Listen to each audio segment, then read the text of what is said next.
ఏమిటమ్మా అన్నం కావిడ కట్టావు? మాసులు మొదలెట్టారా? అవునరా, ఈ రోజే తూర్పేపు నూర్పుడు మొదలు పెట్టారు. నరసింహులు వస్తాడని కావిడి సిద్ధం చేశాను. వాడు వచ్చేదాకా ఆలస్యం ఎందుకు? నేను పట్టుకెళ్తాలే. ఏమిటి, నువ్వు కావిడి మోస్తావా?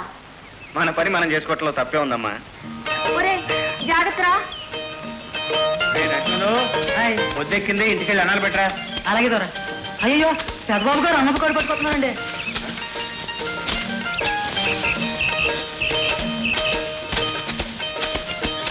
బాబు గారు అన్నపు కోడి మీరు పెట్టుకుంటున్నారు, నాకు ఇవ్వండి బాబు.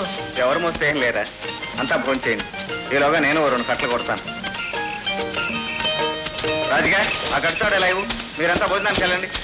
ఏంటి బాబు నువ్వు కూడా వెళ్ళినా? తమ్ముడు నువ్వు కూడా భోజనం చేయి.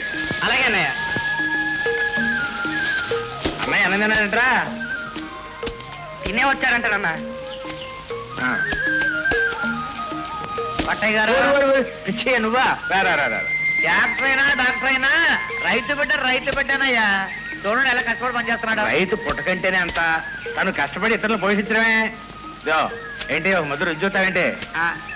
తినొచ్చా?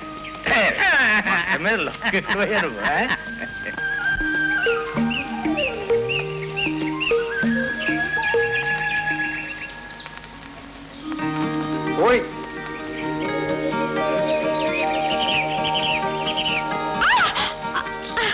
నాకు తెలుసులే. ఏంటి వచ్చావు? పొలం దున్నటానికే? నువ్వు దున్నుతుంటే చూద్దామని వచ్చాను. ఏ నాకేం దున్నటం చేత కదనుకున్నా? పద చూపిస్తా. దున్నేవులే మహా. ఏమిటోనే పార్వతి, ఇన్నేళ్ళు వచ్చాయి కానీ పచ్చళ్ళ పెట్టడం చేత కాలేదు నాకు. నీకు చేత కాకపోతే ఏమొదినా, మేమున్నాగా. మాకు చేతనైతే మాత్రం మా ఇళ్లలో ఏం పెట్టుకుంటాం వదినా. ఇక్కడైతే చేతి నిండా పని, ఒక్కొక్క పచ్చడి 10 జాడీలు పడతాం. తప్పేదే ఉందే నాగాయ్, ఊరికి 3 గూడాలు ఉన్నాయి. ఎవరొచ్చినా ఇంత పచ్చడి పెట్టమంటారు, లేదని ఎలా అంటాం? అందుకే ఎప్పుడు అనుకుంటూ ఉంటాను వదిన, నా కూతురు ఎంత అదృష్టవంతురాలు అని. ఏమిటి అదృష్టం? నీలాంటి అత్త కోడలు అవ్వటం కంటే ఇంకా అదృష్టం ఏమిటి? కడుపులో పెట్టుకుని దాచుకుంటావు కదా. అందుకే నా కూతురుని కూడా ఎప్పుడు నీ కడుపులో వేద్దామా అని అనుకుంటున్నాను వదిన. ఏమవుతుందో ఏమో. ఏమవుతుందమ్మా, ఆ దేవుడు చల్లగా చూస్తే అన్ని సక్రమంగానే జరిగిపోతాయి. అన్నయ్య గారు సరే అన్నారు, ఇక నువ్వు అంటమే వదిన. దాందే ఉంది లేవే, ముందు పెద్దబాబు పెళ్ళావని. శారద పుట్టినప్పుడే ఇంటికి పెద్ద కోళ్ళు అవుతుంది అనుకున్నాం. మళ్ళీ దానికి ప్రధానమని ఇదని తతంగం అంతా ఎందుకు చెప్పు. మాటలు ఎన్ననుకున్నా క్రియగా బావా. క్రియలో మాత్రం తేడా ఏమొస్తుంది బావా? చిన్నప్పటి నుంచి వాళ్ళిద్దరూ చిలక గోరింకల్లా ఒకళ్ళంటే ఒకళ్ళు ఎంతో ఇదిగా ఉంటున్నారు. కనుకనే రఘురాముడు ఎంత త్వరగా నా అల్లుడని నిశ్చయమైతే నాకంత తృప్తి. ఒక్కగానొక్క ఆడపిల్ల, మా ముచ్చట్లు కూడా తీరాలి కదా అన్నయ్య. ఏమంటావు వదిన? ఇందులో అనేదే ఉందమ్మా, పెద్దలు ఎందుకు పెట్టారో ప్రధానం అని. అలాగే జరిపిస్తే సరిపోతుంది. సరే, మీ అందరికి ఇష్టమైతే నాకు మాత్రం అభ్యంతరం ఉంటుంది. అట్లాగే ప్రధానం పెట్టుకోవడానికి మంచి రోజు చూడండి. ఇంటికి మీరు వస్తున్నారా లేదా? ఏమిటో నువ్వు అనేది? వెళ్ళక తప్పదా? మీరు వచ్చినా రాకపోయినా నే మాత్రం వెళ్ళక తప్పదు. సరే, రాలేదనే చెడ్డ పేరు నాకు మాత్రం ఎందుకు? అదా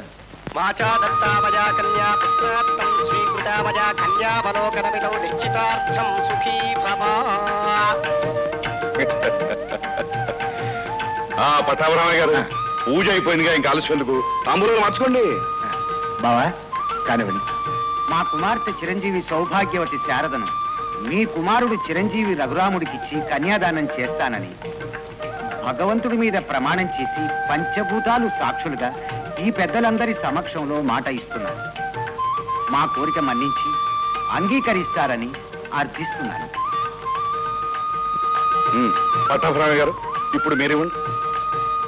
మీరు చేసే ఈ కన్యాదానం స్వీకరించి మీ కుమార్తె చిరంజీవి సౌభాగ్యవతి శారదను మా కుమారుడు చిరంజీవి రఘురామునికిచ్చి పాణిగ్రహం చేయడానికి ఆ భగవంతుడి మీద ప్రమాణం చేసి పంచభూతాలు సాక్షులుగా ఈ పెద్దలందరి సమక్షంలో మాట ఇస్తున్నారు.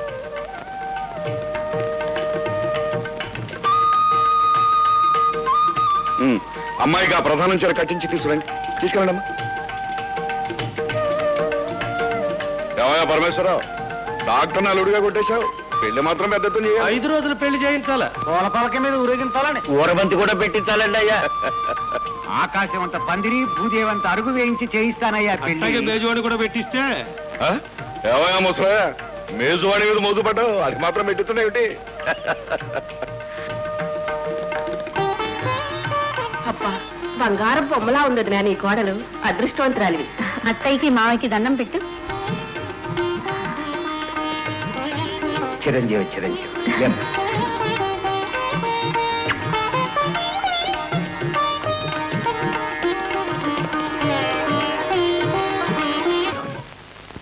ప్రాక్టీస్ ఎక్కడ పెడదాం అనుకుంటున్నావు అల్లుడు? పట్నంలోనా ఇక్కడ?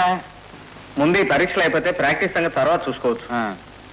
నాకు బండికి టైం అయింది మావయ్య, వస్తాను. అలాగే. వెళ్ళొస్తాను అత్తయ్య. మంచిది బాబు.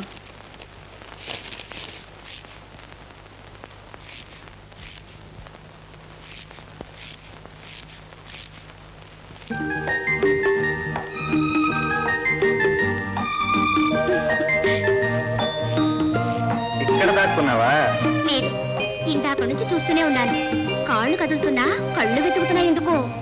ఇందుకు బావా, పరీక్షలే వచ్చేటప్పుడు నాకేం తీసుకొస్తావు? నీ ముక్కుకు తాడు. ఓ బావా, పరీక్షలు అయిపోగానే మన పెళ్లికి ముహూర్తం. మరి పెళ్లి అంటే నీ మెళ్ళో తాడు. అదే తాళి కట్టడమేగా. ఏమో బాబు, పరీక్షలు ఎప్పుడవుతాయో, నువ్వెప్పుడు వస్తావో, అప్పటిదాకా ఎట్లా ఉండాలి మరి? ఇదిగో ఇట్లా.